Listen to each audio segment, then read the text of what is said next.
Hello, everybody, and welcome to Heartlight Vedic Astrology. In today's talk, I was going to talk about discuss the new moon or Amavasya that's happening November 1st, 2024. And it seemed like the overriding or overarching theme for this moment of time is balancing love and duty. All right, so let's take a look here.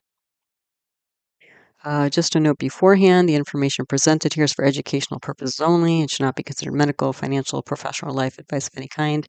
If you are in need, please contact an appropriate professional for support. And you might take a minute or two to read the rest of this disclaimer. If you're new to Vedic astrology, also known as Jyotish in Sanskrit, or my videos, all of my teaching videos on the subject are my concepts playlist. They can be found there. Wherever you see a double asterisk in one of my talks, that means there's a teaching video on that subject if you'd like to learn more. And my channel is all about playlists. I'm good at organizing the videos into playlists so that different topics are easy to kind of learn, and videos about different topics are easy to find. So I would check them out. Like I have a planets grahas playlist, a houses bhavas playlist, a yogas planetary combinations playlist, and others. So if you're looking for a certain area to study, I would look at playlists first. Also, if you like to learn astrology by looking at famous birth charts, I have a video titled Birth Chart Archive List 2024, where I list all the famous birth charts, famous people, famous places, famous moments in time that I've analyzed, and the video you can find them in. So there's a whole list there you can check out. Other videos to watch with this one, this is an interpretation talk, so I incorporate a lot of different concepts here. So North, South, and East Indian style charts. I do cover Western style charts in that video as well. Introduction to navigating a birth chart. The lugna, also known as the ascendant, rising sign, or first house. Introduction to the constellations or rashis. Constellation or rashi categories. Planetary aspects. Natural, benefic, and malefic planets or grahas. Bala or directional strength. Chidra grahas or planets of vulnerability. Planetary exaltation, debilitation, or uccha nicca. Swagrahas are planets in their own sign or star. Planet retrogression or vakri. Nakshatras or lunar mansions. Parivartana yoga, exchange of houses. Saraswati yoga, artist combination. Sandhi or gandanta grahas or planets on the edge. Also karako, bhava, nashaya or planet breaking house. Then we had solar yogas, vesi, vashi, ubachari, and lunar yogas, so Sunafa, Anafa, Duradara, and Kimadruma. Right? Okay, so let's take a look at the chart for this moment in time. And what we're looking at here is a chart for November 1st, 2024, 8:47 a.m. Eastern Standard Time. That's the time zone that I live in, so I've oriented that way. And let's just take a look at some context here. So the day lord is Venus, and the hora lord is Mercury. All right. So already between these two, you could get like communication, loved ones, travel. Okay, both of these planets indicate travel. Mercury relates to communication, and Venus is the socializing planet. Okay, and also represents things like spouse and loved ones. Okay. The Dasha period for this time or planetary period is Rahu, Venus, Venus, Rahu. Okay, so Rahu is an ambition planet. There's also this kind of like unusual kind of energy to it, and there's also can be this kind of like foreign energy to it, and not necessarily foreign like in terms of nationality, but foreign in terms of like different from what you're used to. So that might be like a person who speaks another language, or maybe a different social class or economic class or race or something like that. Okay. And then Venus again is a socializing planet. Okay. So there's some kind of unusual ambition regarding socializing here. Okay. And then this Rahu Venus Venus Rahu period is going to shift into Rahu Venus Sun on February 9th, 2025. So when we get the Sun here, then Sun represents soul, it represents authority, it represents father. And so it can also be like dharma or purpose. Okay, so there's like a potentially we're adding in here like potentially a tension between love and duty. Okay, hence the kind of theme for this moment in time. The lugna nakshatra. So the lugna is the rising sign, also known as the first house, ascendant for what else? First house, yeah. So the lugna is actually, if you look at the chart here, that diamond in the middle of the top, It has a little 8 in the corner. That little 8 represents the 8th zodiac sign of the zodiac here. So we're looking at like a Scorpio rising chart here, or a Vrishika rising chart. Okay. Now the nakshatra, Lagna nakshatra is a lunar mansion, and there are 27 lunar mansions. So every night the moon travels through a nakshatra, and after traveling through 27 nakshatras, you get 27 nights, or essentially a lunar month. Okay.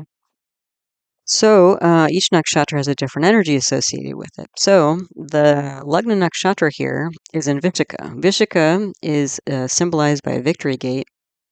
But Vishaka is a kind of victory where it's can be a bit aggressive. It can be a bit forced. It can be a bit like a victory at all costs, meaning there can be some collateral damage. Okay. So keep that in mind here. Okay. Then we have the moon nakshatra. So the moon is in Swati. Swati is symbolized by new grown grass blowing in the wind. So typically there's like a lot of nervous energy associated with this nakshatra. Also, Saraswati, the goddess Saraswati, the goddess of learning and creativity, is associated with this. So there can be education and that sort of thing. Typically, when I find people who have important Swati placements, they tend to come across like visibly as like a nervous type. Like they might actually kind of shake, or you gather pretty quickly that they're a nervous type of person. Okay. And then we've got social context here, and we've got a lot going on around November 1st. So we have Diwali, which is essentially the celebration in India by different groups of, kind of, light winning over darkness, or goodness winning over evilness. I don't tend to use those words, but some people do. So yeah, it's like bringing light to dark energy. You can kind of think about it that way. There's also a Lakshmi puja. So Lakshmi is the goddess of wealth and abundance, especially material abundance, in the material world. There's also All Saints' Day. So this is, on November 1st. It's the day after Halloween, which we will talk about. And this is the day that some Christian or Catholic groups celebrate to honor the people who have been canonized. So, those among us who've been so literally saintly in their work on the planet in terms of helping others or whatever, that they have been noted become saints in that tradition. Okay. So so there's some you can see here, like All Saints Day. Like again, we're celebrating people who do a lot of good in the world. Okay, so this kind of feeds back into this Diwali energy of like goodness winning out over the darkness. Then we have the birth of, I'm not sure I'm pronouncing this correctly, birth of Baha'u'llah. Hopefully that's not too far off. That's a Baha'i, from the Baha'i tradition. And that is actually the birth of like one of their spiritual heads, I would say, in that tradition. So it's actually kind of like Christmas, like sort of like in the Baha'i tradition, their version of Christmas. Okay. Then we have Halloween. And Halloween is I was reading different things. I don't know. I think there's a little bit of I don't know if there's a clear history on Halloween, but it seems to be potentially a combination of a pagan tradition of Samhain, or sorry, I'm not pronouncing that correctly. I did actually listen to a pronunciation. Now I can't remember. I think it's Sunum. Oh, I'm not remembering it. Okay, I'm not remembering it. I did actually listen to it because I was trying to get it right, and I still don't remember it. Okay. But Halloween is like sort of a derivative of this Salme. I think I don't know. I'm not pronouncing it right. I'm just gonna say it's Salmain because that's what it looks like to me, but it's not how you pronounce it. Okay, so don't listen to my pronunciation. But which is a Celtic tradition of like the end of harvest time. So this is when the crops, the land would be sown under, and there would be, I think, some hunting done, and so they like would preserve the meat and this sort of thing. And also there's like this kind of spiritual piece of it, almost like like honoring ancestors and that sort of thing. And also again like honoring the light and the darkness. So it's seems like a very complex thing, a complex event, and it's been going on for centuries.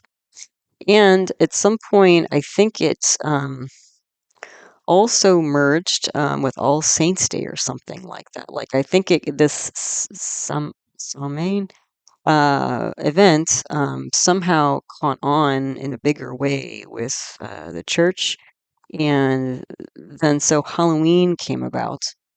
Um, and Halloween, people wear costumes and they carve pumpkins and stuff like that. And so, like, um, in the older days, people would carve things like pumpkins and other root vegetables and things like that and put like a hot coal in the center. And so the light coming from these kind of scary faces on the vegetables would scare away evil spirits and stuff. So you can see there's like, you know, kind of a maybe a weak thread, but there's a thread kind of running through here of like light, darkness, light versus darkness and that sort of thing. And then we have Dia de los Muertos, so celebrate in some of the Latino communities. And again, this is like a celebration of death and people who've passed over and things like that. So there is celebration here. There is honoring those who've passed on. There's honoring ancestors. There's honoring of like nature cycles and that sort of thing. So there's a lot going on here, uh, and you can see how some of this again, this like tension, of two different directions, I think, is playing out in this moment in time. All right. So let's take a look house by house, starting at the Lugna. And we've got here a Scorpio Vrishika Lugna here, rising sign. This is a fixed water sign. So this is like a lot of emotional energy because it's a water sign, but also fixed. So this is somebody who has, like, if this was a person, this is somebody who has pretty steady emotions. Like they're not fickle, with the way they feel. Once they feel a certain way, it's hard for them to like shift the way they feel, essentially. And the Lugna here, you can see, is in the first degree of Scorpio. So that's going to give us a sandhi Lugna. Okay, so if you watched my sandhi gandanta video, you'll know that what that means is because we're in the first or last degree of a sign, that's going to bring instability here. Because we're moving from one element, like we're moving here from Libra, which is an air sign, to Scorpio, which is a water sign. And just by shifting elements, there's going to be some instability here. Okay. Now, also in the Lugna, we have Mercury. Mercury is in big bala position, so it has directional strength. So Mercury will have generally some strength here. And Mercury is in Anurata. So Anurata is also a victory type of nakshatra, but Anurata is victory through creating alliances, building bridges with people, rather than like a winning at all costs type of thing. Then we have Venus here in the Lugna. Venus is a nakshatra called Jesta. Jesta is symbolized by a talisman, so there's this like protective energy, and it could be material, kind of a worldly protection. Like sometimes I see law enforcement or military people with important placements in Jesta. It can also be like on a more spiritual level. It could be like spiritual protection, like almost like a shamanism type thing going on here. Okay. So we've got victory through building bridges, victory at all costs. We have a protection of Venus, again, socializing loved ones, especially a spouse-like partner. We also have aspecting into this house a retrograde Jupiter, and Jupiter's in Mrigashirsha. So Mrigashirsha nakshatra is considered to be like the seeking nakshatra. So there's a lot of like and that's even part of why on the first slide I had a picture of a person going through the woods. Mrigashirsha is symbolized by a deer's head, and so in a lot of different cultures, like deer and different literature and things like that, they symbolize going through like this kind of unknown forest and following the soul's journey and going through times where you're going through unknown lands, and sometimes it's dark and sometimes you don't know where you're going to get food, and you meet unusual creatures along the way. So there's this sort of journey seeking energy here with Mrigashirsha. And Jupiter represents, is a benefic, natural benefic planet. And it represents things like justice and fairness and joy, even. Sometimes I often I think of Jupiter as being sort of Santa Claus. Very compassionate, very generous, giving gifts, taking care of children, that sort of thing.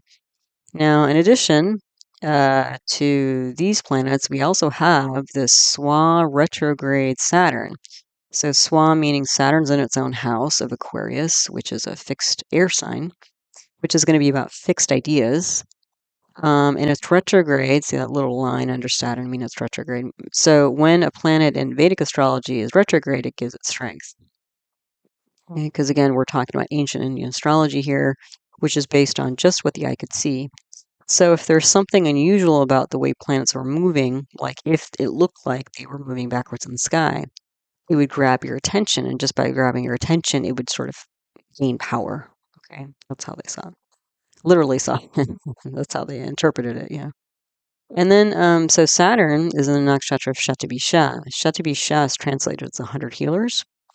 And so there's this this can go two ways with Shatabisha. Sometimes when I see people with Shatabisha placements, they can be a healer.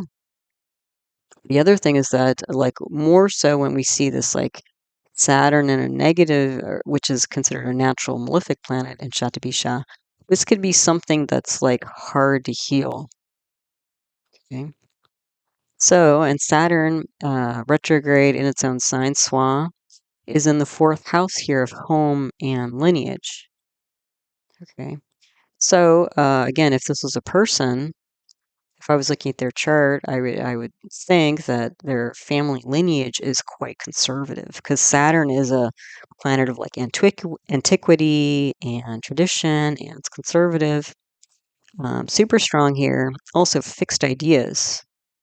Okay. And the other thing is I've mentioned, oftentimes when you find Saturn in its own sign, like maybe in Capricorn, but like here in Aquarius, this can indicate specifically like Indian culture. Like if you had Saturn in its own sign in the 9th house, which is a house of higher education, this might be somebody who learns, ancient Indian culture. Like maybe they become a Jyotishi, or maybe they become an Ayurvedic practitioner, which is a traditional Indian medicine.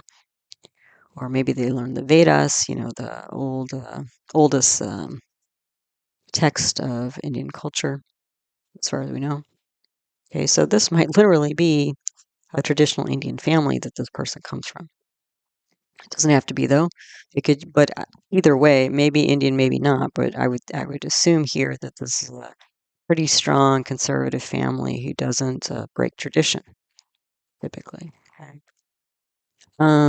So when we put this all together, and this again, when we mix all this up, what do we get? Well, we have somebody seeking successful communication and counseling. Counseling's here because Venus and Jupiter are the two counselors. Venus is the worldly counselor, Jupiter is the spiritual counselor.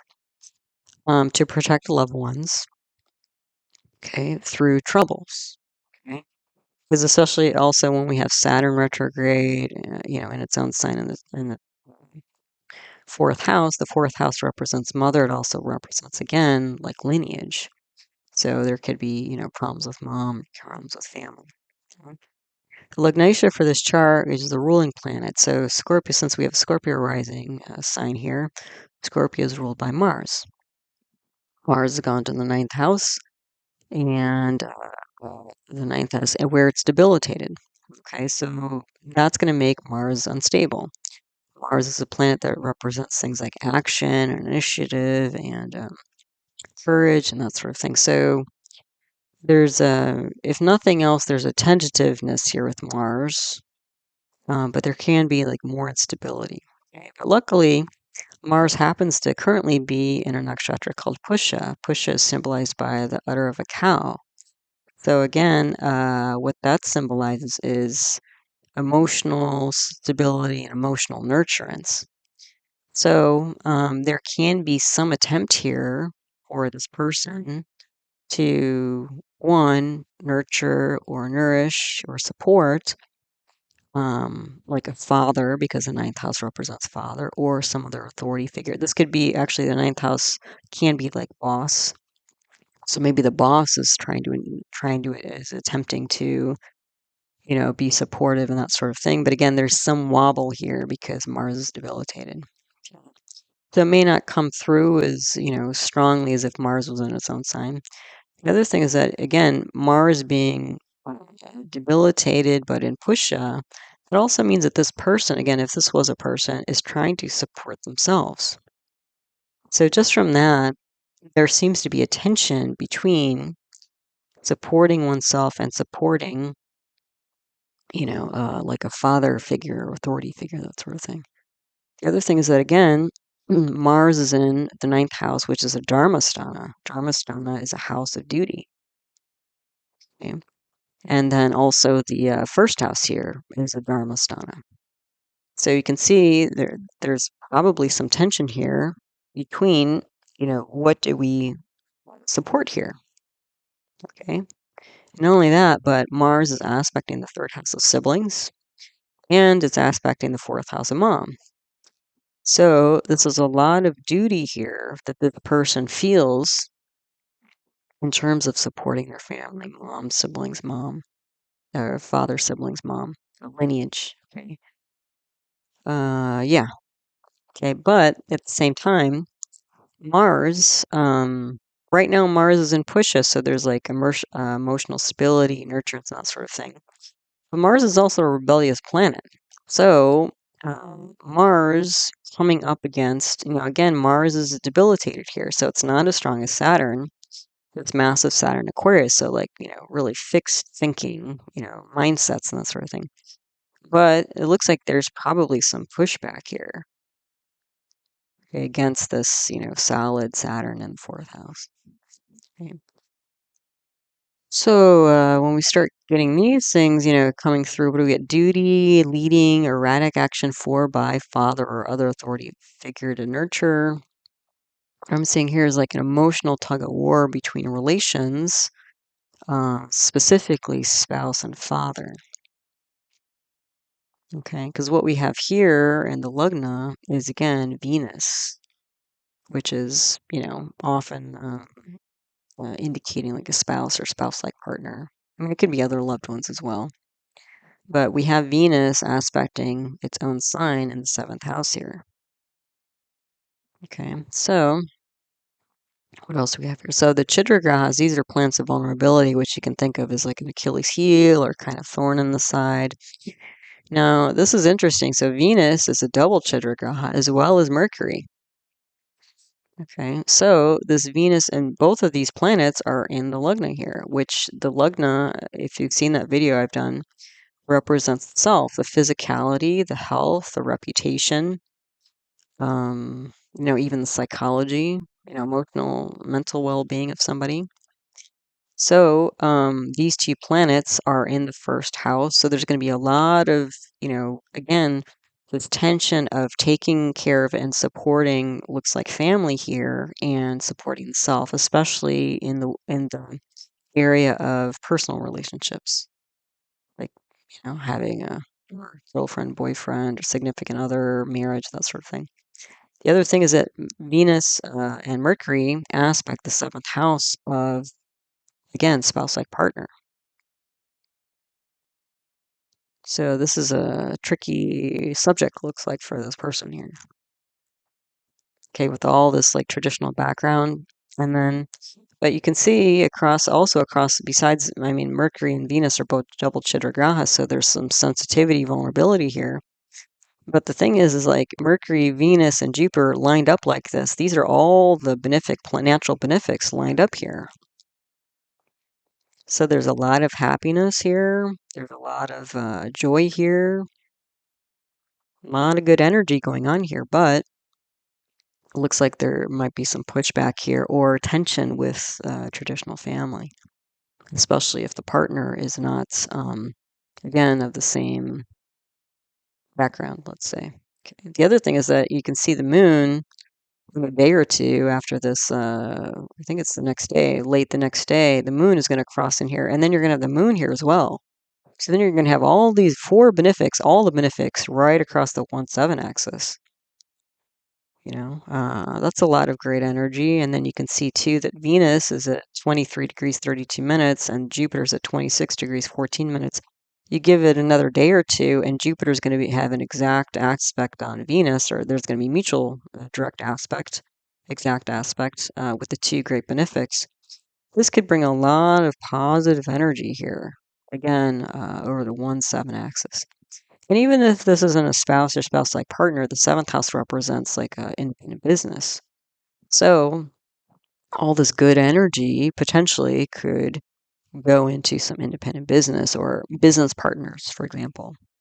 The other thing with all of these, especially when the moon gets, moves into this lineup here on the 1-7 axis in a day or two, you're going to have all this benefic energy aspecting the 7th house, and 7th house represents the journey through life.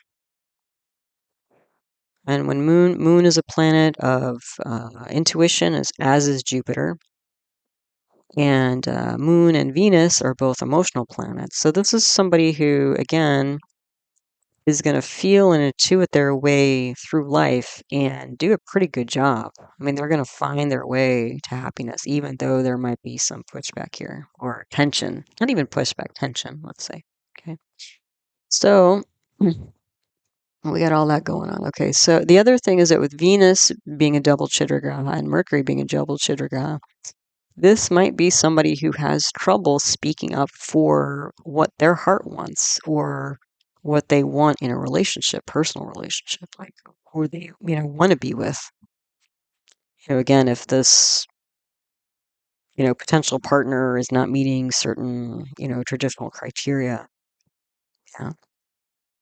All right. So what else do we have going on? So we have the Saraswati yoga. So that's this Mercury, Venus, Jupiter, right? On the 1-7 axis. So that's going to bring creativity and education here. This chart, this person. We have a Veshi solar yoga here, so that's 2 benefics and the 2nd house from the sun.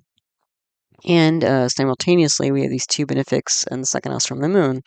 Those are 2 positive yogas or planetary combinations. And this is going to bring like being well spoken, being well liked, being valiant, meritorious. And then we have a Shasha Yoga here, which is this massive Saturn in its own sign, and a Kendra. The Kendras are the 4 houses in the middle here. Okay, so, yeah, so again, that's going to bring tradition.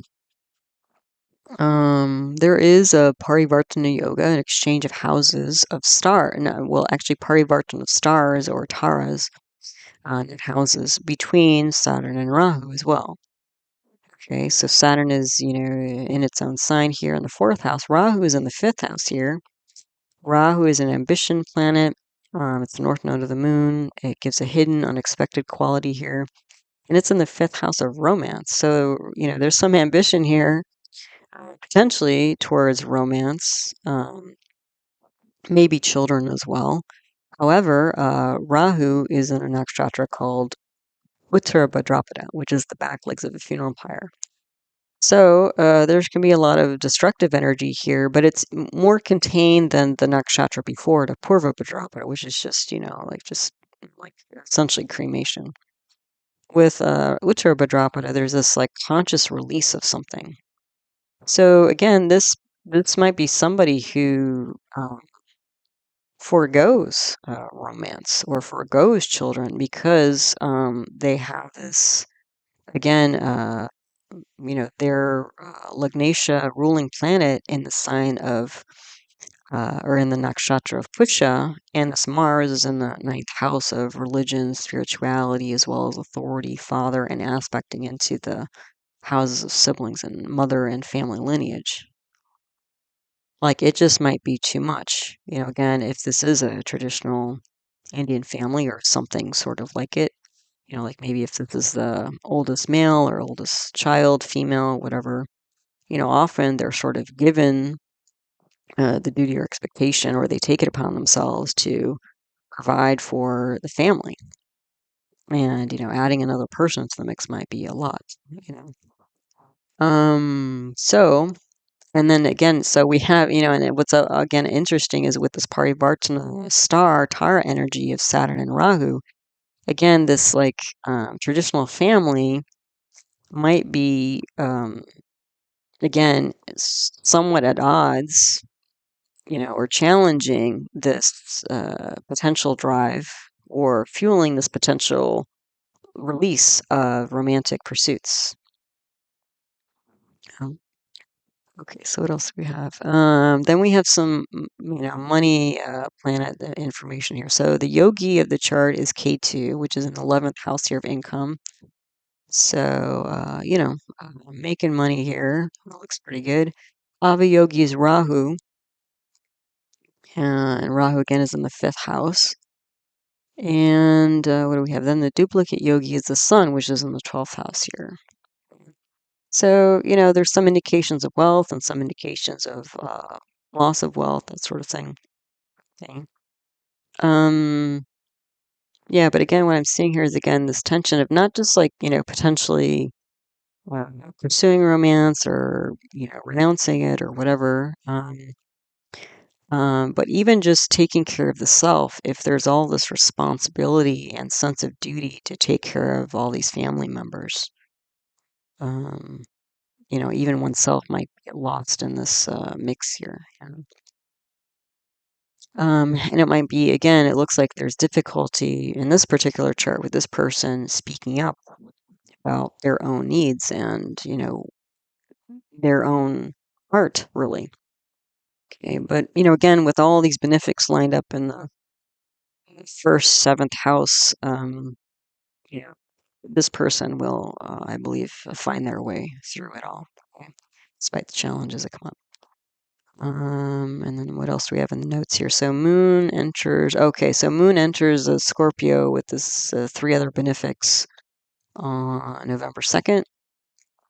And then Venus, that's the other thing that's interesting here. So Venus, you can see, is kind of getting to the end of Scorpio and will be in Sagittarius, transit to Sagittarius, or Danu in Sanskrit, on November 6th, so a few days after this moment in time. Once Venus transits to Sagittarius, we're going to have a parivartana of houses between Jupiter and Venus. So Venus, which is the planet representing spouse, is going to be in the 2nd house of family or inner circle. And Jupiter is going to be in the 7th house of, again, spouse-like relationship. Okay. So this could literally be somebody who has trouble speaking up, finally speaking up, bringing forward their thoughts or wishes about, getting involved with somebody, even though there might be challenges from a traditional family or religious background here, in terms of like who they want to be with and make, a long-term partner. Because the other thing is, once Venus gets into the 2nd house here, it's going to aspect the 8th house, and the 8th house represents not only deep psychology, and Venus again represents love, so there's going to be, love here. The other thing is 2nd house represents oral communication. So, yeah, so we're going to see that. But the other thing is that the 8th house represents like a Mangala Sutra, which is a necklace that traditional Indian women wear when they get married. The 8th house can represent marriage. Okay, but there's Venus. Venus is going to be in the 2nd house for the native and the 2nd house for the spouse-like partner, because it's going to be the 8th house of the 2nd from the 7th. Okay, now the thing though is Venus has to go over, go through this gandanta point. Okay, so in a few, before it crosses, or as it's crossing into Sagittarius, the gandanta, there are 3. Every time you move from one house to another, that's a sandhi point. There's instability. But there are 3 of these. Whenever you a planet transits from a water sign to a fire sign, which is like Scorpio to Sagittarius, that's a double instability, because you're not only changing houses, but you're changing nakshatras simultaneously, because the cutoff point for both is that line. And that can be a very precarious transit.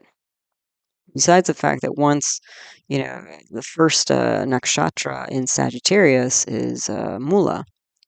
And Mula is symbolized by some roots tied together, but it's a very kind of destructive type of energy. Like the deity associated with Mula is Nutri, which is a form or variation of the goddess of Kali, who is a status of death and destruction.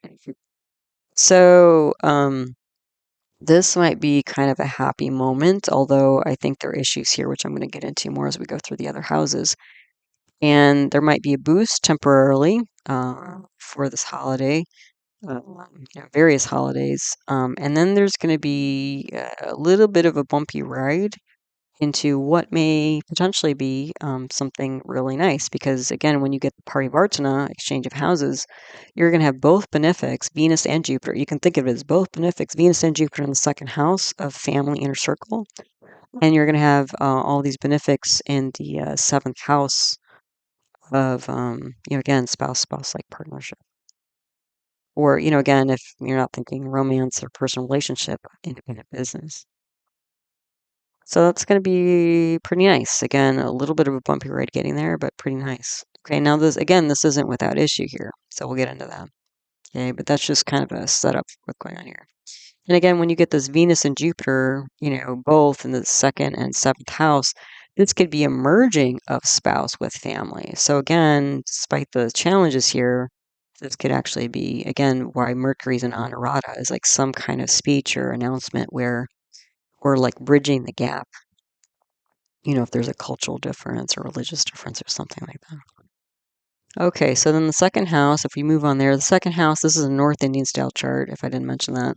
The second house, to find the second house, you go to the Lugna, which again is the middle diamond in the top here with the little 8 in the corner.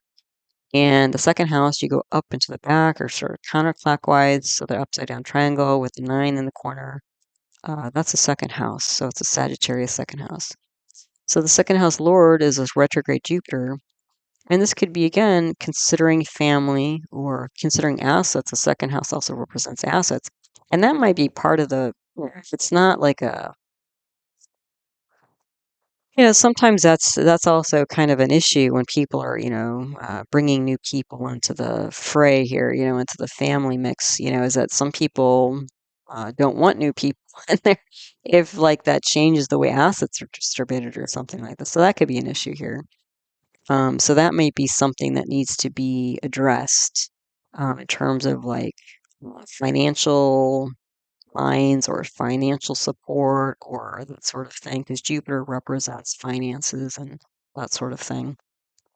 The other thing, though, is that the Lord of the second house has gone 6 houses away. So this could be like acute troubles with family and or assets. And again, that might be related to like some kind of relationship here or just generally speaking.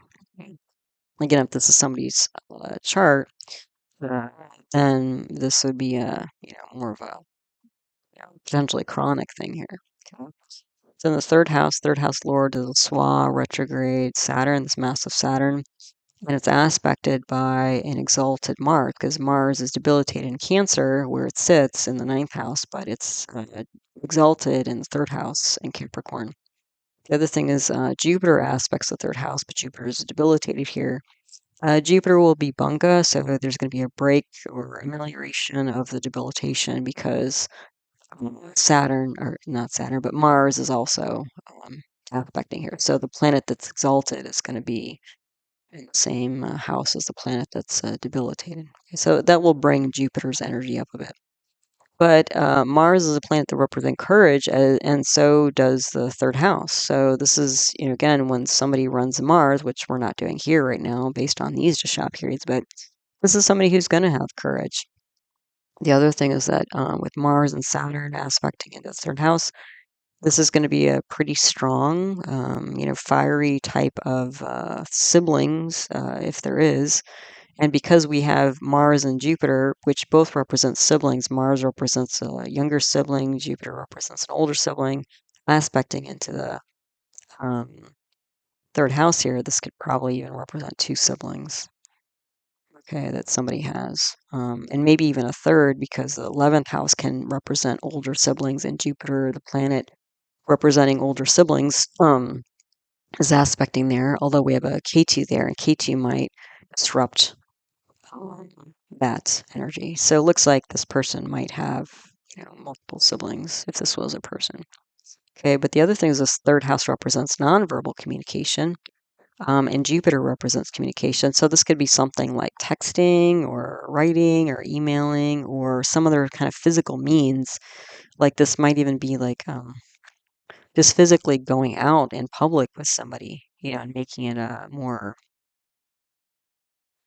kind of known, that sort of thing. Or maybe music, maybe dance, because again, with this Mercury, Venus, Jupiter combination over the first, seventh house, I mean, this could potentially be a party of some kind, which would make sense with all these holidays going on here. Okay. What's going on here? So courage, enthusiasm, because when we get Mars and Jupiter together, that can be enthusiasm. Building up nonverbal communications. However, this could also mean that the sibling has difficulty with the partner because this debilitated Mars is in their seventh house. So the seventh from third is the ninth, and Mars debilitated here. Right now it's in Pusha, so there could be some positive energy, like trying to establish some solid nurturing energy here with sibling and their partner, or sibling and dad. But in a few days after this, or probably a week or two after this, Mars is going to shift into Ashwina nakshatra, which is symbolized by a snake, and then things might get kind of rough. Okay. Um, the other thing is Mars and Jupiter together can represent things like the law. So the siblings could, one of them at least, could potentially be like a lawyer, but this could represent like contentiousness with the law if we're looking at this as like a transit chart. The other thing is that the dispositor of the third house of Saturn, and again, Saturn is strong in its own sign, but it's in Shatabisha, so the sibling might be having health problems as well. Okay, but there's strength here with this Mars exalted in the third house. Then the fourth house, again, this massive Saturn, traditional family, maybe Indian, but again, health of mother potentially at stake. Currently, although with this massive Saturn in its own sign, this is probably going to be a fairly stoic person, so mom may not be complaining too much. Although they made um, there might be some anxiety here, because Saturn can represent things like that. The fourth house also represents property and home. And Saturn is a planet representing property as well as Mars. So there could be some issues with constructing a home or shifting homes here, or home repairs potentially. The other thing is the fourth house represents happiness. So with Saturn and Mars being here, again, when you get Saturn and Mars together, this can be Mars is a passion planet. They're both passion planets. Mars is kind of more like a desirous libido type planet, and Saturn is like endurance. So this person potentially might be, since this is the house of happiness, this could be somebody who's considering,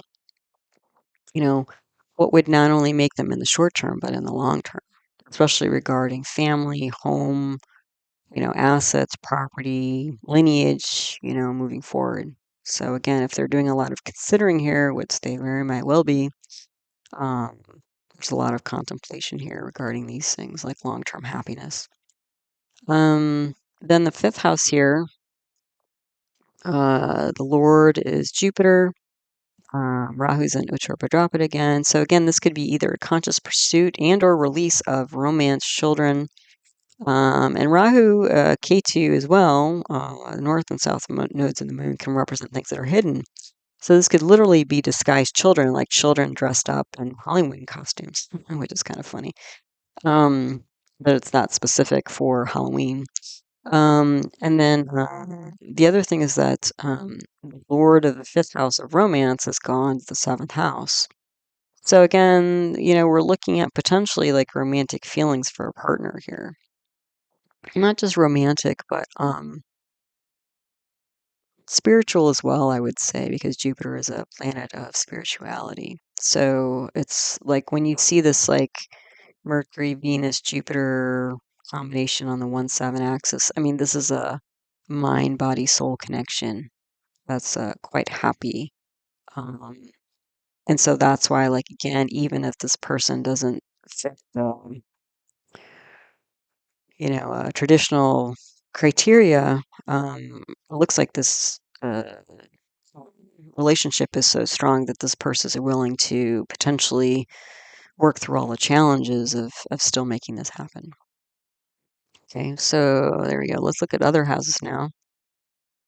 Okay, so before I move on completely from the slide, I went and looked up the pronunciation of that Celtic festival, end of harvest season, and it's Samhain. So that's how you pronounce it, and that also means Samhain also means November, literally in Gaelic, I believe. So there you go. So just so I get that clear. The sixth house lord is Mars, and the house is aspected by by Saturn, where it's debilitated, and aspected by Sun, which is exalted here. So this is going to be a push-pull in terms of daily routine. There can be a lot of um, erratic kind of nature here because Saturn's debilitated here. And the sun coming in here exalted, this might be like trying to gain control over erratic daily routines. Because again, if this is somebody who runs around trying to help everybody and support their family, and they end up neglecting themselves, and I'm also saying like potentially their partner, that's if they want to, and it looks like they do, if they want to have the best of both worlds, then they're going to need to like rethink, daily routines and habits and stuff like that to make that work. Um, yeah. What else do I put here? Family working as. So that's the other thing is that, again, I wasn't clear. I mean, clear. I was getting. Let me rephrase that. I was getting some indications that again the family, because again you have this massive Saturn aspecting in the sixth house, and Saturn is like delays and obstacles and that sort of thing. And then when it's debilitating the sixth house, the sixth house not only can represent daily routine but enemies. So it was almost like there might be people in the family who are kind of working against, possibly even sabotaging this person, in terms of them again, them taking care of themselves, and as an extension of that, like finding a partner that they're truly happy with in the long term. Um, that sort of thing. So, yeah, I could see like there's some family here kind of working against the native, especially because also we saw the Lord of the second house of family going 6 houses away. I mean, 6 houses away means that the Lord, like if we rotated this chart to the second house and Sagittarius became the lugna, then the lugnation would go to the sixth house. So again, we're getting like, you know, um, some enemy type energy through the family. To what extent, I didn't really look that deep, but there were several indications that kind of stuff might be going on, and that might be part of the issue here. Is that there's, again, arguments going on. Looks like more of the arguments are coming from the family side than the partner side, frankly, but at least at this particular moment. Yeah, then the seventh house lord is Venus, and Venus is aspecting to its own house. That's going to bring strength to the seventh house here. And then we've got an aspect of Mercury. We've got Jupiter in there. So again, this could literally just be a party. I mean, besides like a personal relationship, because the seventh house is a kamasthana, so it's a house of enjoyment. So, and it could be somebody's, going out to celebrate some of these events, and they're kind of looking around to see who's around and available, that kind of thing. But if there, again, if we are looking at like a more serious type relationship, like spouse like partner, and that sort of thing. This is somebody who's going to be a pretty high-minded and really, I would just say lovely person, frankly, because again, you have all these benefics going in the seventh house, and then Venus. This is this is going to be a fairly solid person, a very benefic person, high-minded. Yeah, and then there's like fun and joy, peace here in this relationship. So there's a lot of good stuff. Again, if this is an independent business, there's going to be some like really good news here because Mercury and Jupiter are the two like communication planets. So whether it's a personal conversation, whether there's some like announcement regarding a relationship or business, like, that's going to go pretty well. Although, again, we've got this, again, the Venus is in Jesta, so this might be a little bit, again, of a protective energy here. You know, um, Here. So these again, if this is a couple, this might be protective energy of each other. What else? Communication, counseling, because again, Venus and Jupiter are there. Creativity, public relations, because of communication plans, Mercury, Jupiter. So some defensiveness, which again, or protection energy, which I mentioned. Seeking balance, wise, kind, joyful. So again, that's why I think there's so much good here that's why this person might be willing to kind of, I was going to say go up against, but I think it's more about like integrating these kind of two different worlds that seem to be going on here.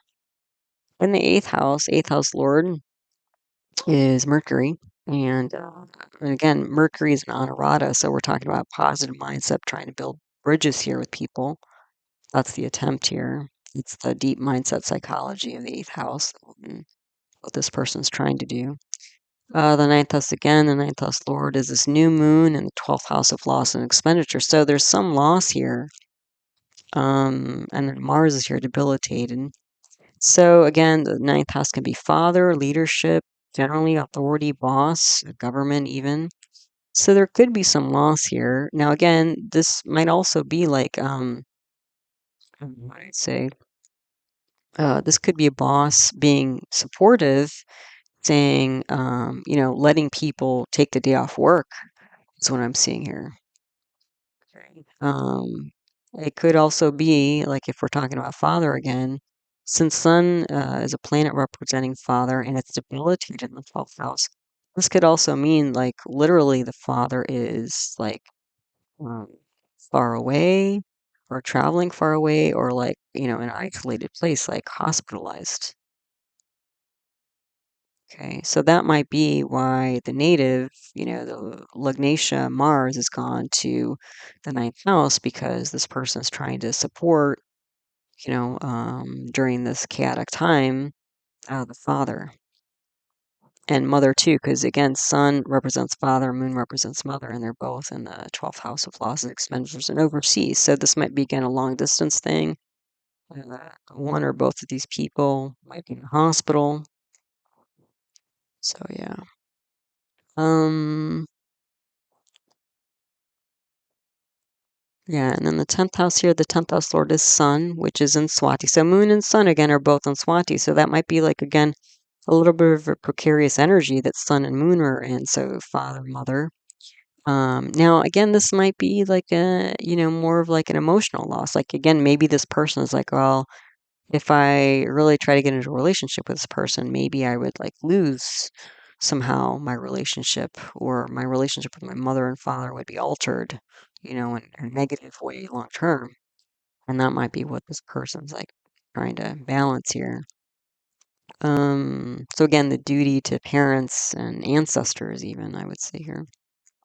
Um, and then this 10th house is aspected by this massive Saturn, so that could be like a slowdown energy of 10th house stuff, and 10th house stuff could be like 9 to 5 job. So again, I was kind of seeing like difficulties, or loss of daytime work. Now, this might be just a day off for these holidays, but it could also be like, Saturn's been here for a while, so this could be ongoing problems at work, which is another type of, um, problems there could, especially if this person is supporting family members, that could be a big deal in terms of, work might be stressing them out, and their livelihood. Then the 11th house Lord is Mercury. Ketu's there in Hasta nakshatra. Hasta is symbolized by hand. So this could be a grabbing hold of control or letting go of control. There's also an aspect by Jupiter. 11th house is clubs, group societies, also friends. So this could be seeking friends to meet, have a drink with, because sometimes when we see, like Ketu can represent poison, drugs.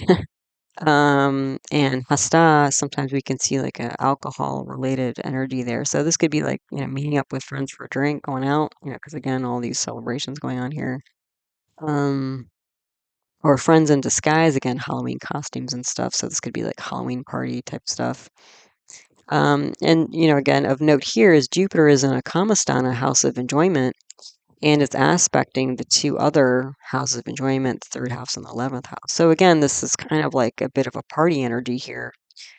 But again, there's this balance of like enjoying relationships, again, personal or like, friendships and stuff like that. And this kind of heavier energy of like supporting and family, like family responsibilities and duties here. Okay. Because again, if we look at this trail of thought here, so the Lugnatia, again, ruling planet for the chart is Mars. Mars, again, the 9th house of duty, and it's debilitated there.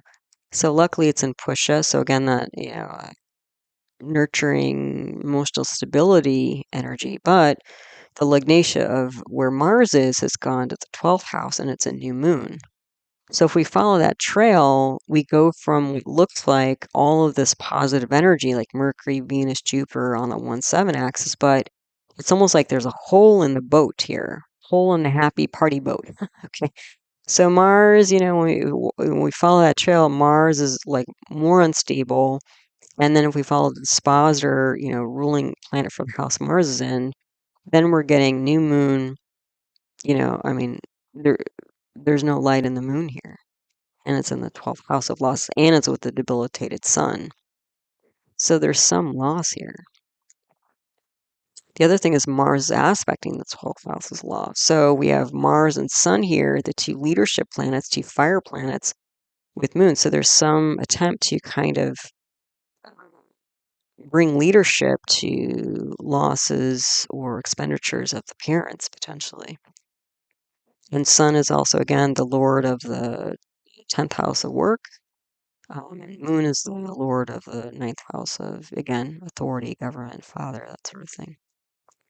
So you can see this energy. It's not a dual rising chart, but you can see that this person's energy is split, and that's probably why there's some debilitation here, Mars. Okay. Yeah, they're trying to enjoy, have a good time with, like spouse or partner and friends, and then also try to take care of family duties and stuff. So what else do we have? The 12th house, ruler is Venus, new moon, debilitated sun aspect. So I talked about this. So there can be a retreat or attempt to lead the mind, because again, the two leadership planets are at the moon, which represents the mind, in a new direction. Day off of work, again, parents losses or hospitalized potentially going in here. So again, all this together, enjoying a social break from ongoing work or family responsibilities. Okay, so let's take a look at the subcharts here, divisional charts, and see what else we see. Okay, so let's take a look at the subdivisional charts here. We're going to start with relationships. Now, again, if you're not familiar, these subzodiacs, amshas, subdivisional charts, all different names for the same thing. These are subcharts that are kind of derived from the native chart, the main chart, and it's by kind of slicing and dicing the different houses and smaller bits as the numbers go up. And each chart represents a different part of somebody's life. Now, these charts are used mostly for timing.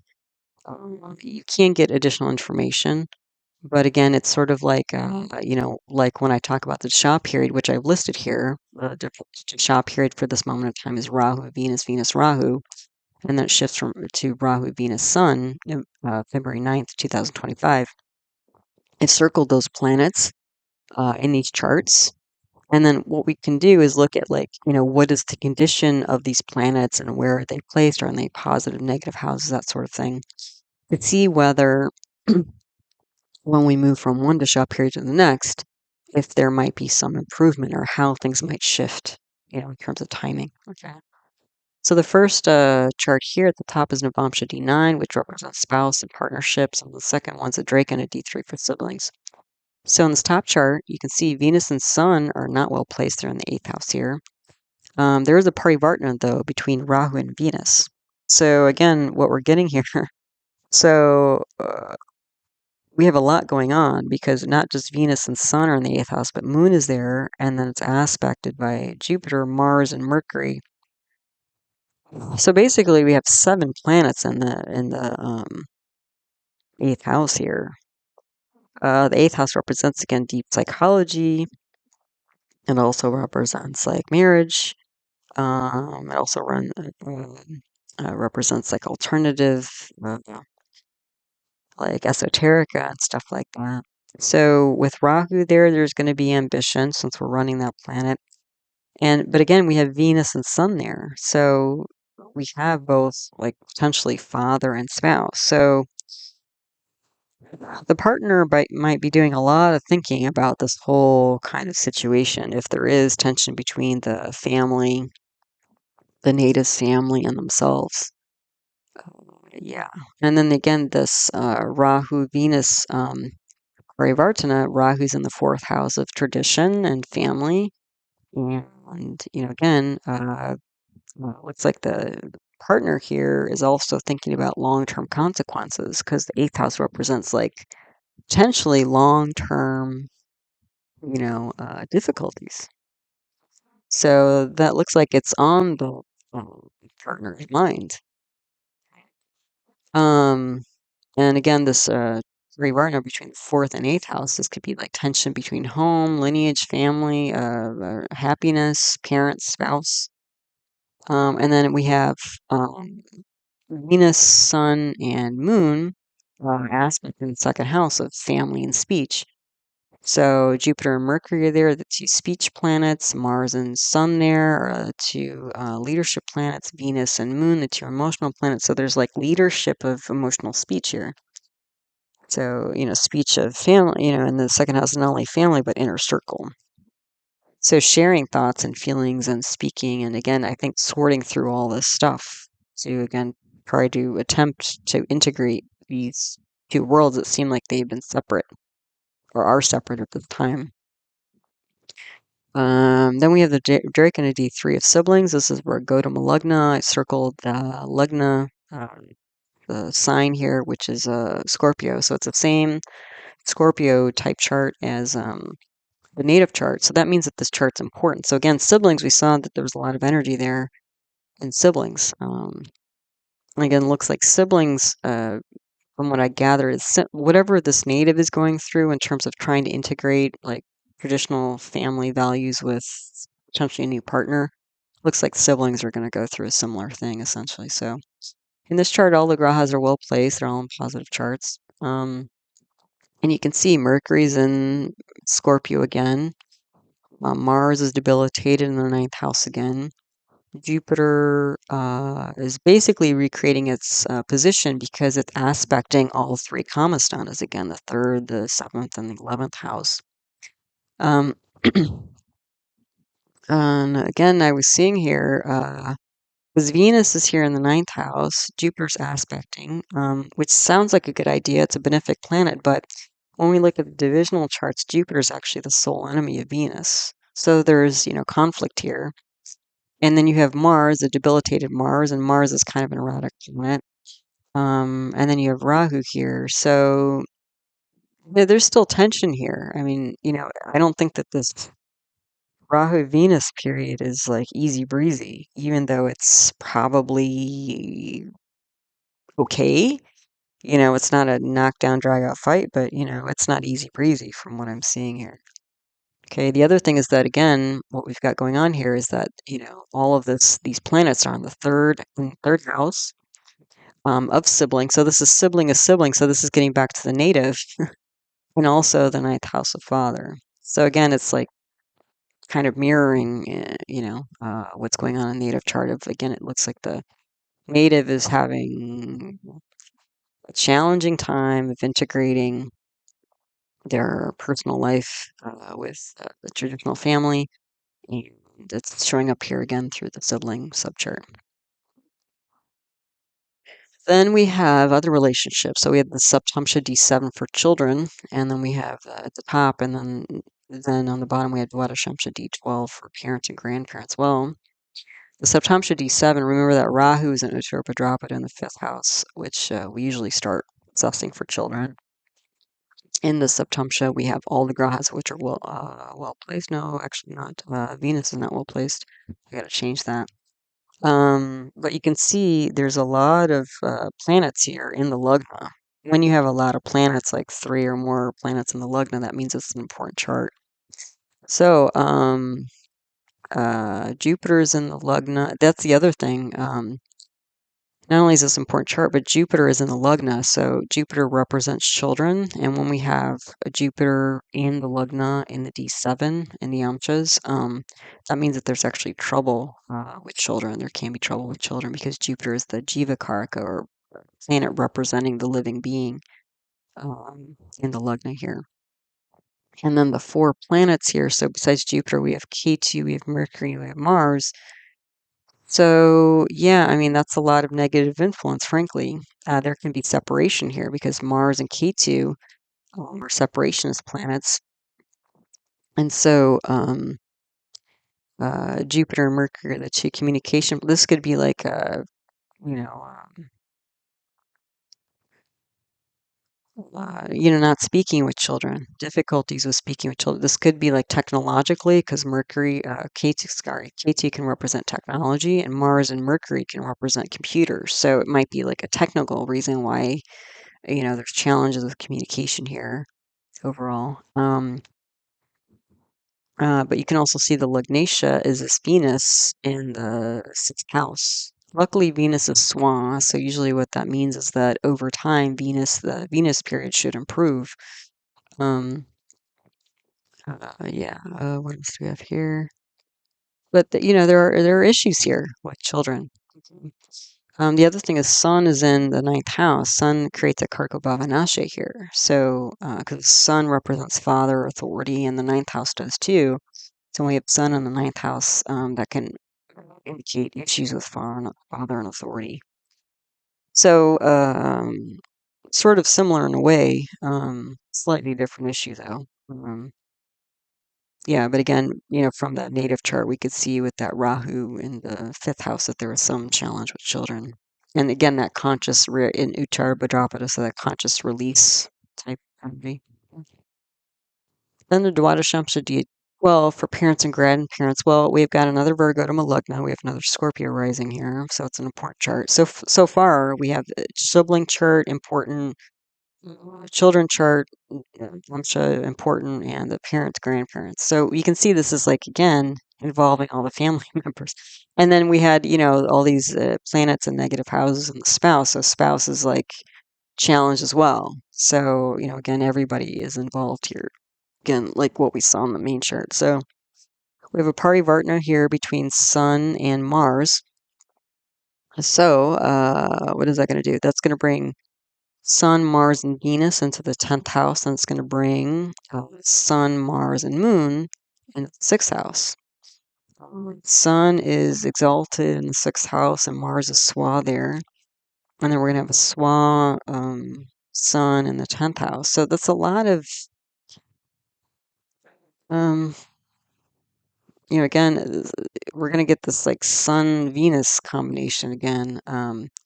In the 10th house. So it's like a daily tension of father and spouse potentially. Also, we got leadership energy trying to sort out difficulties, acute issues here with Mars and Sun there. But this could also be like so in the 6th house we have Sun, so father, Moon, mother, and Mars, sibling. So this could also be like, again, family, different members of family trying to sort things out. But it could almost be like too many cooks in the kitchen because we have 2 strong, fire planets here. That's a lot. But also, like, Moon is here, Venus is, so it's also going to be emotional as well. Whatever this, like, tension is between daily habits and, daily activities and stuff. This could be like trying to sort out, like, where and when somebody spends their time, or how much time they spend with, like, family versus, like, spouse, that kind of thing. All right, what else? Then we have on this slide education. We have the Siddhamsha D24 at the top, and then we have Dashamsha D10 for career. So all the grahas are well placed in the D24 of education, so that's nice. There is a parivartana between Saturn and Venus. And the thing is, we have Venus karako bhava this time, because we have Venus, which is the planet representing spouse, in the 7th house that represents spouse. So again, with this Saturn retrograde exalted in the 4th house, traditional family. And then we have Venus in the 7th house. So again, this speaks to tension between the traditional lineage and, like, a love relationship. Then we have Rahu with a Swa retrograde Jupiter in the 9th house. So that's going to be strong. And Rahu is, again, ambition. So there's, like, seeking spiritual solutions here. This could also be a drive towards father and authority. Again, this, like, sense of duty, strong sense of duty towards, father. And then this Jupiter is going to aspect the Lugna here, where it's exalted. So we have exalted Jupiter and Lugna, and then we have Venus and Saturn. When you do the parivartana, Saturn and Venus are both in the 7th house aspecting the first. So it's going to be, again, like, joy versus duty. It's almost like Saturn in some ways, because it's so, like, about tradition and antiquity and obstacles and delays and that sort of thing. And then you've got Venus and Jupiter. Again, it's like this kind of similar kind of tension as we see in the main chart. Okay, so this could also mean that part of the tension here is not just with family, but with, like, maybe somebody's busy studying, and that may be the duty that they have. That's potentially challenging or getting in the way of, like, a partnership here. This could also be that there's some education going on here to help support, like a independent business type of thing. Overall, okay, but again, there's tension here. Then the Jyotish D10 for career. Okay, so Rahu and Venus are not well placed. We have another Sun Karko Bhavanasha, so there's challenges here with Sun, father, authority. Rahu is Swa, so that's kind of nice, and it's aspected by Saturn. So this is a very strong 8th house here. And again, I was saying that this could be like a drive towards, like, marriage, but again, this would be marriage with a like more of a foreign partner, not necessarily, and it doesn't have to literally be foreign, like from another country, but usually when you have, like, Rahu or Ketu with Venus, it means a relationship where the people have, like, very different backgrounds. So maybe financial, maybe race, maybe nationality, maybe language, maybe health status, that sort of thing. And then you have all these planets aspecting the 8th house again. So you have Ketu, no, not Ketu, but Mercury and Saturn here. There's a lot going on in the 8th house again. So it's also like, um, uh, long term. And again, the 8th house is not only psychology and marriage potentially, but long term issues. Um, so, since we're looking at the career amsha here, this could be like, if somebody was getting serious or thinking of proposing or something like that, they have to, really think about what are the, long-term consequences here in terms of career. So maybe the career they have is, they're doing okay supporting their current family, But if they add another person into the mix and maybe there's children coming after that, then it's like, maybe that's a lot of pressure to, squeeze out squeeze out more from the job they already have to support another human being or more, one or more human beings, that kind of thing. Um, retrograde Jupiter's aspecting this ninth house, where Sun and Moon are. So, again, there's some spiritualization of, with mom and dad here. Moon is there, mother, son is there.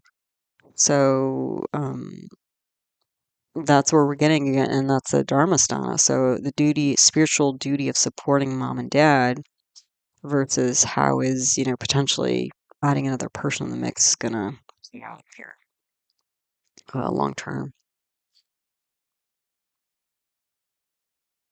Okay, so on this slide we have wealth amshas. So the top Radamsha, D11 of income, and then after that Chatratamsha, D4 for assets.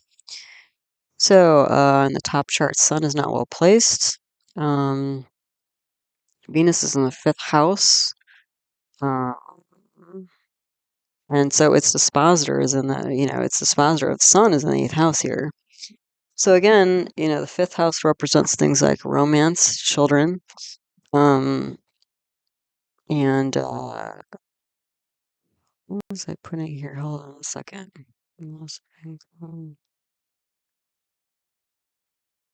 I wrote loss of income. I'm not sure why.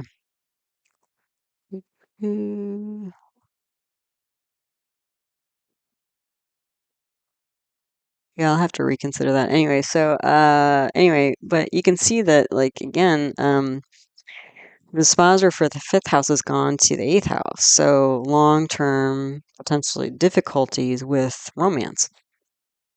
Okay, and trying to get good counsel on that because Venus is a worldly counselor, and it's in the house of counseling, the 5th house. The Lugnatia here of Mars has gone to the house of losses and expenditures. Oh, this might be it. This might be the loss of income stuff. So again, it's kind of like if trying to fit somebody new into the current matrix, which is currently probably working. How does fitting a new person in the matrix shift things? And is it doable? Is it workable? Is it reasonable? For all parties. Like, again, trying to build bridges, right? The Mercury and Anurata energy here. So, yeah, and then we have Saturn aspecting Lugna, where it's debilitated. So, there's stresses here, related to income. And when we look at where Venus and Sun are, it's not super beneficial, let's put it that way. So then we have the Chatratamsha D4 for assets. We have another Virgotum Lugna, so this is also important. So again, remember how I said in the beginning, like, because the Lord of the 2nd house went 6 houses away, there could be loss of assets here and loss of finances and family. And then also that massive Saturn 4th house going to the 6th house of debt, but also enemies and stuff. Like, again, it seemed like it wasn't just like a fighting for, and again, it doesn't have to be a knockdown, drag out fight, but like, balancing the like just spending time, like, and emotional support, providing that time and emotional support with family, but like, the finances involved with it seemed like it was on the table and that was of concern. So we're seeing it here again in these amshas essentially. So the Chatra Chamsha D4 assets. So again, important here, assets, right? Let's see. So the Lugnatia. So Mars again is debilitated again in 9th house. So here we go. And again, Mars is also action and courage. So when Mars is debilitated, it may be like this, a person doesn't know which way to go or what to do. It may not be clear. There's also parivartana between Moon and Mars.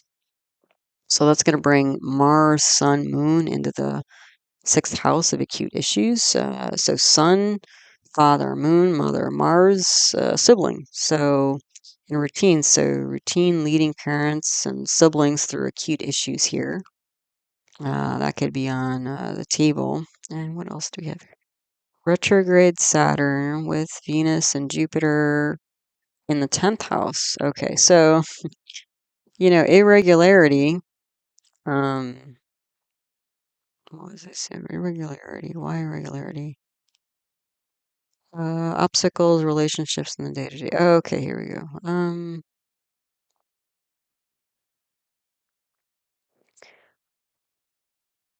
I'm not sure about irregularity, but there would be obstacles here. I'd have to think about that. I think retrograde Saturn, Venus, Jupiter in the 10th house. That wouldn't necessarily bring irregularity. I'm not sure where I wrote that. Sometimes I do so many of these that it's like, they start to blend together a little bit. So the details get a little bit blurry for me sometimes. But the obstacles here definitely with Saturn, this retrograde Saturn. And let me just check. Yeah, okay. And then Venus and Jupiter there. So Jupiter is a sole enemy of Venus. Okay. So there's obstacles here in the relations day to day with the, again, potential partner. Um, Let me just see here. Hold on a second. Let me think about this for a second here. Okay, I think I see what it is now. So this debilitated Mars, that's why I didn't put the arrow in. So this debilitated Mars is aspect of the fourth house of home and property. And Mars is also like a planet representing property. So that could be where should have put like fourth house as well. So Saturn and Mars are both they're both bhumi karakas. They're both planets representing property, and they both aspect the fourth house. And then they have Jupiter there, and there's Venus there. So it's kind of like this might even be like, how do we one divide up property, or the Rahu's in the eighth house of like other people's money. This could be even like how what are the lines of inheritance going to be? It could even literally be, how do we like, add another person into our current home? Like, how is that going to work? So, like, there could be multiple levels of issues here in terms of the, daily routines. Especially if like it's a family home, like if it was a traditional Indian family, usually that's a multi-family home or something like that. And then if you bring someone in who is come from a completely different culture, that can upset the balance that's been created and established for a long time and rub people the wrong way. So again, these assets, I think it's like literally about how do you manage the day-to-day activities within something like a house or property, and then the inheritance potential here. Um, yeah, so that's okay. Now you get the picture, hopefully. Okay. Okay, so on this slide, we've got health amshas. So at the top, the Tajik Shashtamsha D6 for acute issues. Second one, Tajik Ashtamamsha D8 for chronic issues. And the Bamsha D27 for general strength and resilience. Because again, it looks like this person potentially could be, looks like they're being pulled in two different directions here. So at the top, let's see. So Rahu is not well placed. Um, At least its dispositor is strong. Jupiter's retrograde in its own sign, Pisces, in the sixth house. So that's kind of nice. Rahu in the third house will bring some kind of transition. Um, that's something else I should mention that I completely forgot, is that often when somebody is going through their Rahu Venus period, okay, that's often a time when they will start looking for like a more serious relationship. Okay, so that's another indication that, marriage or something fairly serious might be on this person's mind. Okay. But we have, so there's some transition going on here. Venus is in the fifth house again, the worldly counselor in the counseling house.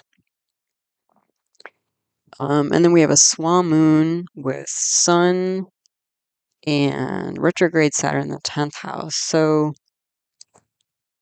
what we have here, again, Moon is a nurturing planet and supportive planet. And Sun and Moon, mother and father. Like, this is like,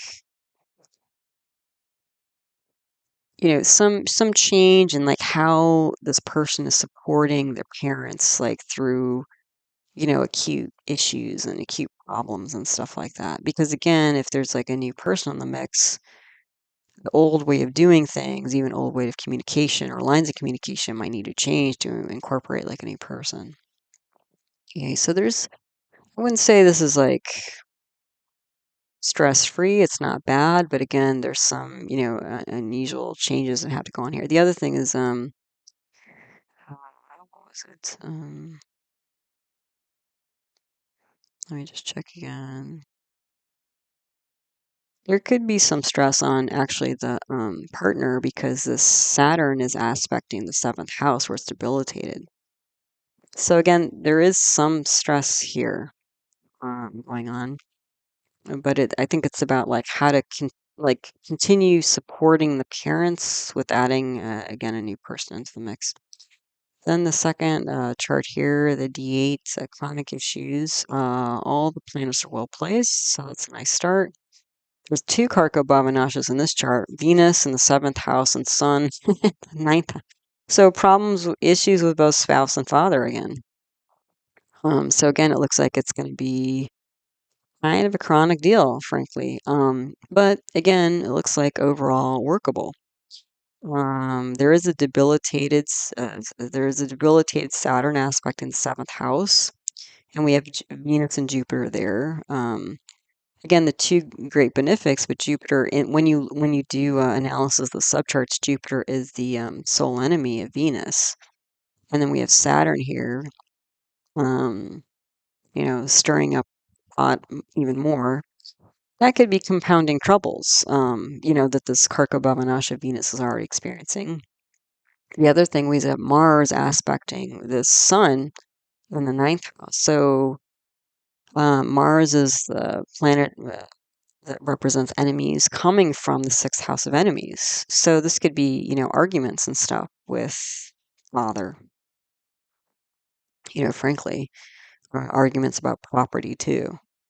So, it doesn't look like, even though this might be a positive moment or a positive conversation and maybe a nice conversation to kind of start building bridges, um, there will be issues going forward.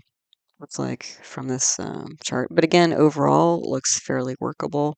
Rahu's in the 11th house of clubs, groups, and society, so this might also be like,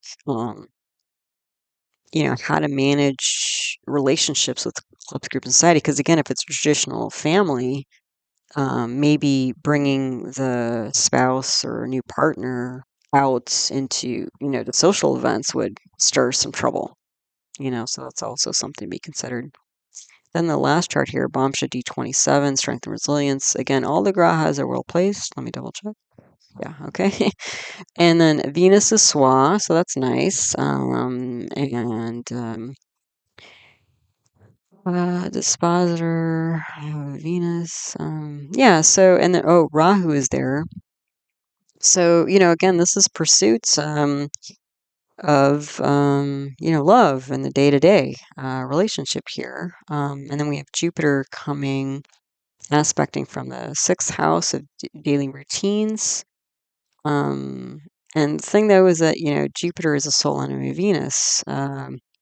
So even though there's pursuit of pursuit of love or relationship here, um, there's some beneficial energy being brought through Jupiter, but also some contention as well. And Rahu is there as well. So actually you have two soul enemy relationships in the 10th house. So Jupiter is a soul enemy of Venus, and Venus is a soul enemy of Rahu. So it's not without issue here, even though Venus is strong. So this might be actually like, again, strength was clearly like in the main chart, Venus was Swa in its own house, and we've got that again. So it looks like there's strength and resilience here despite like, again, ongoing issues. So that's nice to see. And then what else we have? let me back up here. The daily routine might still be an issue, like in terms of like how is this native gonna slice and dice their time and way of doing things, to spend enough time and attention or resources or whatever, material or otherwise, to support all these people. Yeah. Then we've got, let's see, Saturn retrograde, Swa in the second. So again, we've got traditional family here.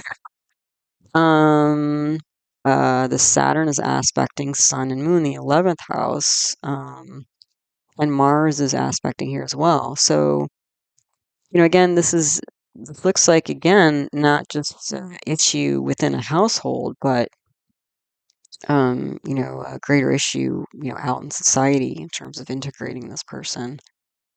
And what we have here.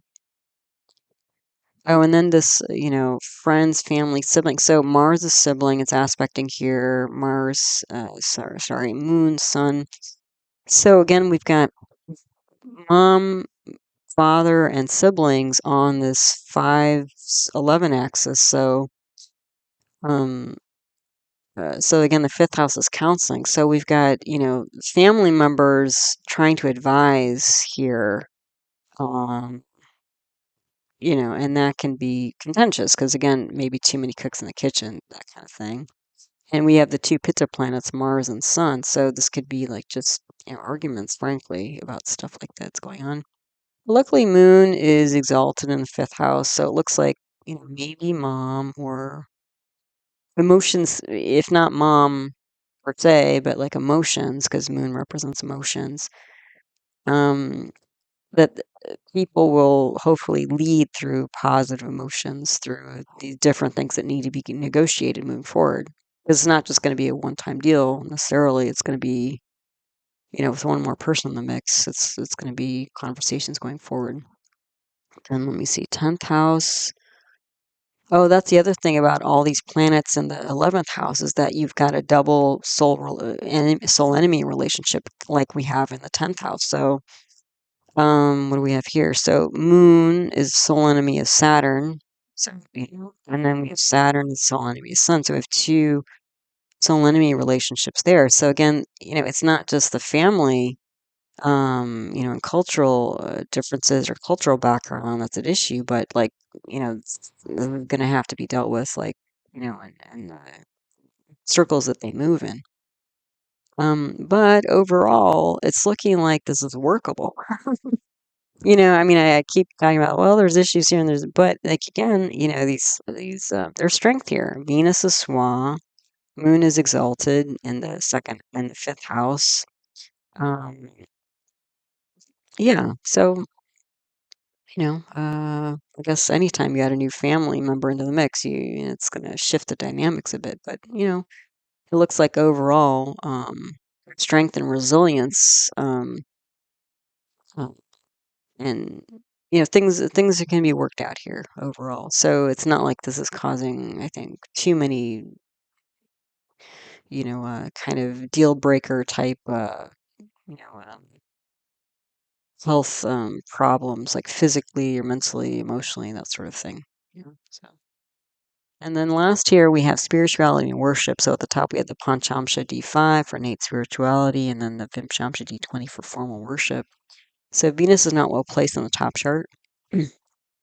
um, Sun is in the fifth house, and Rahu's in the fourth house. So again, Rahu's picking up family tradition. Sun is in the fifth house of counseling and advisorship. And also it's with Jupiter, so spirituality of father, advising. This could also the fifth house represents things like mantras and stuff like that. So that might be a way that somebody deals with stuff. And then Venus is in the 12th house of losses, but also retreat. So it's kind of like, what I was seeing here is that this person might be taking, space for themselves to figure things out. And we have Mars and Venus together, so that could be like, kind of love and romance, maybe part of the way to balance the needs of everybody here is like to take a little bit of time separately with the spouse or spouse-like partner, kind of solidifying that relationship. Um, Yeah, well, again, Rahu here, but also like, Rahu means that there's some ambition towards uh, family and family line. So whether it's the traditional family or like incorporating this new person into it, that's going on. So it looks like how would I say if I was going to integrate this? So yeah, I guess integrating this is kind of the same. It's like, this person's innate, this like sense of duty may doesn't seem to be just like a kind of like strong traditional religion imposed on somebody, but this is somebody's like natural way of doing, like even if they didn't come from a particular tradition, conservative tradition, religious tradition or something. This is somebody who would still support, their family and have a drive towards supporting their family and their parents and that sort of thing, and also spending time with their spouse. So um, it looks like a lot of, again, relationships in general are a way that this person expresses their spirituality innately. And then the second chart here, Vim Shamsha D20, formal worship. So this might be more challenging. Rahu and Sun are not well placed. But Rahu is Swa, so that's going to bring some strength. And it's also going to have a Saturn aspecting here, so it's going to be Swa. So this is again the third house of siblings here. So siblings might be quite traditional or reject this traditional family background. So it looks like the sibling again has similar tension with family, spouse, society, that sort of thing. There's a parivartana between Sun and Venus, so that's also again going to bring potentially some tension, if not tension, like juggling of, again, father and spouse or authority and spouse, that kind of thing. Um, and then the other thing is that if we shift this chart where the third house is at the top in the lugna, then siblings is at the top here. Then that creates a Bhavanasha of Venus for the sibling. So it looks like, the sibling is going to go through similar, whatever the native is going through. It looks like siblings are going through a similar situation of trying to integrate, partners into a traditional family unit. Um,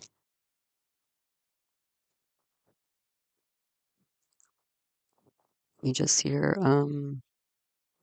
But again, it's like, the Lugnatia here is Jupiter. It's gone to the sixth house of, acute problems. And then Sun is there, and then through Parivartana, Venus. So again, the part of this person's, whether it's innate, it's both in the innate spirituality as well as the formal, kind of religious tradition potentially. That this person is always going to be supportive of the close people around them, their family members. But it's going to be a bit of a juggling act, to, you know, keep the peace, keep everybody happy or as much as they can, reasonably speaking, without, again, uh, upsetting too many people and also making sure that they're taking care of their own needs as well. Okay, so yeah, so, looks like some positive movement, but again, some challenges along the way. All right. All right. So as always, I want to thank you for your time. I appreciate you stopping by and listening to one of my talks. All of my teaching videos on the subject of Vedic astrology are my concepts playlist. They can all be found there. And if you're looking for famous birth charts to study or learn from, I have a video titled Birth Charts Archive List 2024 where you can find a list of all the famous charts I've analyzed on the channel and video you can find them in. I do offer individual birth chart readings live on Zoom, also Skype, or as recorded video. And if that's interesting to you, you can email heartlightaster@yahoo.com for more info. I do have another YouTube channel on natural medicine that includes Ayurveda, traditional Indian medicine, yoga, as well as homeopathy and naturopathic medicine. The name of that channel is Nature Source Care. Okay, so as always, I hope you found this talk interesting, helpful, and useful to you. as you learn to navigate the energy cycles of your own life. All right, so take good care. I appreciate all your support. Until next one. Namaste.